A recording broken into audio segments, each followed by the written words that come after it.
നമ്മളെ പൊരേന്റെ ഉള്ളിൽ കയറി എന്തിനാണ്? പാമ്പിനെ പിടിക്കാന്. ഈ ആര് പാമ്പ് പിടുത്തക്കാരനാ? വെറുതെ പറയാണെന്ന്. അവിടെ ഒരു പാമ്പ് ഇല്ലായിരുന്നു. അങ്ങനെയാണെങ്കിൽ ആ പാമ്പ് എങ്ങനത്തെ പാമ്പായിരുന്നു? എങ്ങനത്തെ പാമ്പെന്ന് ചോദിച്ചാൽ തലയും പാലുള്ള പാമ്പായിരുന്നു. അല്ലാണ്ട് പിന്നെ കൊമ്പും കാലുള്ള പാമ്പിനെ നീ കണ്ടിട്ടുണ്ടോ? ആ പാമ്പ് എങ്ങനെ ഇരിക്കും എന്നാണ് നമ്മൾ ചോദിച്ചത്. പാമ്പ് ഇരിക്കണല്ല, ഏഴതായിരുന്നു. എന്നാൽ ആ പാമ്പ് ഏത് ജാതിയിൽപ്പെട്ട പാമ്പായിരുന്നു? ജാതിയാ? നെറ്റിമൊരു കുറിയുണ്ടായിരുന്നു. അപ്പൊ അയ്യങ്കാരാവും. എന്തേ പാമ്പ് അയ്യങ്കാരാ?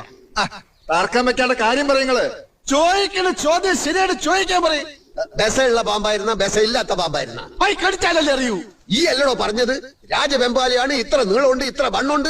നീളത്തിലും വണ്ണത്തിലും എന്ത് കാര്യം ആചാര്യ? കൊത്തിയ മയ്യത്താവൂലേ? പക്കെങ്കിലും നമ്മള് പാമ്പിനെ കണ്ടിട്ടില്ലല്ലോ. കണ്ടിട്ടില്ലേ? കാഴ്ചകളായി പോയി നോക്കി. നമ്മളെ പൊരയില് നമ്മള് പാമ്പിനെ കണ്ടിട്ടില്ല എന്നാ പറഞ്ഞത്. പോയി കാണും. അങ്ങനെ തോന്നുമ്പോ വരാനും പോവാനും നമ്മളെ പൊരയും പറമ്പും പാമ്പിന് വലിച്ചു കൊടുക്കണ്ട. പാമ്പിന്റെ ഇഷ്ടല്ലേ? നമ്മളെ പൊരയില് പാമ്പ് കേറിയിട്ടില്ല.